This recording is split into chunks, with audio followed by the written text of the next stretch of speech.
সারা বিশ্বের দৃষ্টি এখন ভূমধ্যসাগরের উত্তাল জলরাশির দিকে, যেখানে মানবতা সাহস আর অন্যায়ের বিরুদ্ধে প্রতিরোধ একসাথে লড়ছে।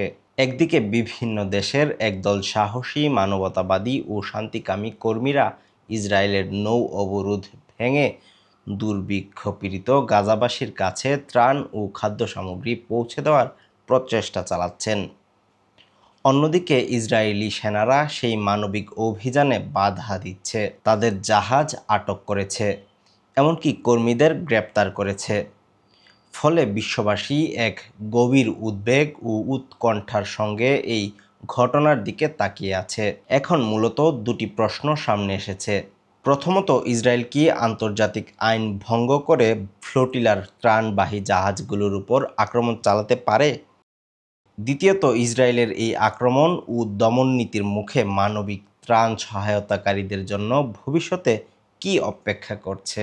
এই প্রশ্নগুলোর উত্তরই নির্ধারণ করবে মানবতার পক্ষে দাঁড়ানো বিশ্ব এখন কোন পথে এগিয়ে যাবে। আজকের পর্বে এই প্রশ্নগুলোর উত্তর খোঁজার চেষ্টা করব। আর সম্পূর্ণ পর্বে আপনাদের সঙ্গে আছি আমি সৈয়দ আমিনুল ইসলাম। গ্লোবাল সমুদ্র ফ্লোটিলার শেষ জাহাজ মেরিনেটো ইসরায়েলি বাহিনী নিয়ন্ত্রণে নিয়েছে।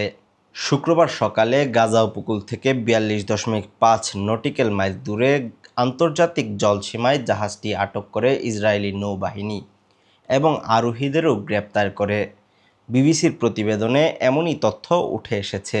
এর মাধ্যমে গাজামুখী 40টিরও বেশি জাহাজ নিয়ে গঠিত ফ্লোটিলার সব জাহাজই ইসরায়েলি বাহিনী আটক করেছে।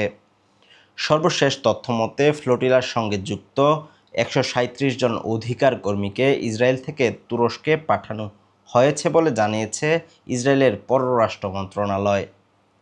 2009 সাল থেকে ইসরায়েলের নিকটবর্তী সমুদ্র অঞ্চলে আন্তর্জাতিক আইন লঙ্ঘন করে অন্যায়ভাবে নৌ অবরোধ অর্থাৎ নেভাল ব্লকেড জারি করেছে ইসরায়েল।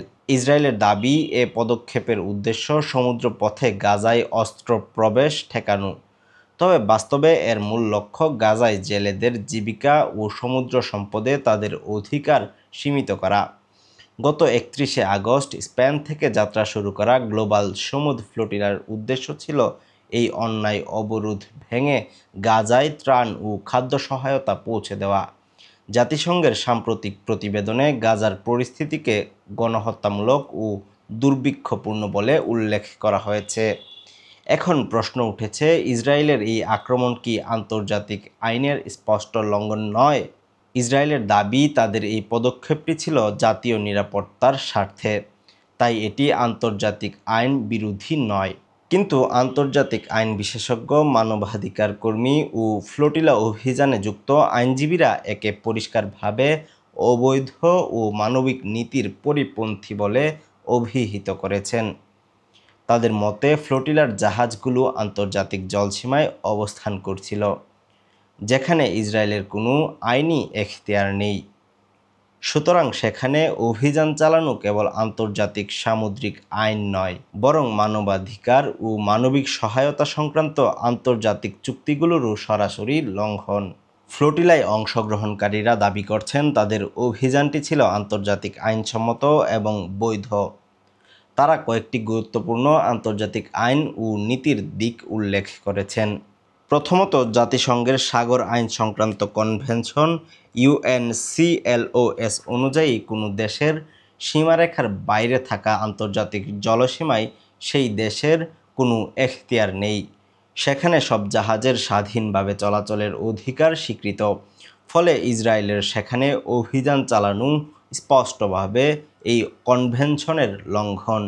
দ্বিতীয়ত, সান রেমো ম্যানুয়াল অনুযায়ী যদি কোনো অঞ্চলে মানবিক সংকট বা দুর্ভিক্ষ পরিস্থিতি বিদ্যমান থাকে, তবে সেখানে মানবিক সহায়তা পৌঁছে দিতে বাধা প্রদান করা আইন বিরোধী।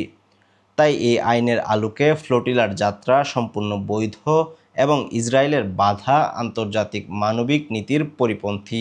একই সঙ্গে অংশগ্রহণকারীরা উল্লেখ করেছেন, জাতিসংঘ নিরাপত্তা পরিষদের 2720 এবং 2728 নম্বর প্রস্তাব অনুযায়ী গাজার মতো দুর্ভিক্ষ ও মানবিক সংকটপূর্ণ একটি এলাকায় ত্রাণ সরবরাহে কোনো ধরনের বাধা প্রদান করা সম্পূর্ণভাবে নিষিদ্ধ।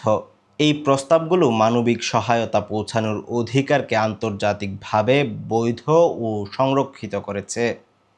তাই গাজায় ত্রাণ পৌঁছে দিতে ইসরায়েলের আরোপিত বাধা অতিক্রম করা কেবল নৈতিক নয়, বরং জাতিসংঘের নিরাপত্তা পরিষদের সিদ্ধান্ত অনুযায়ী বৈধ ও ন্যায্য পদক্ষেপ।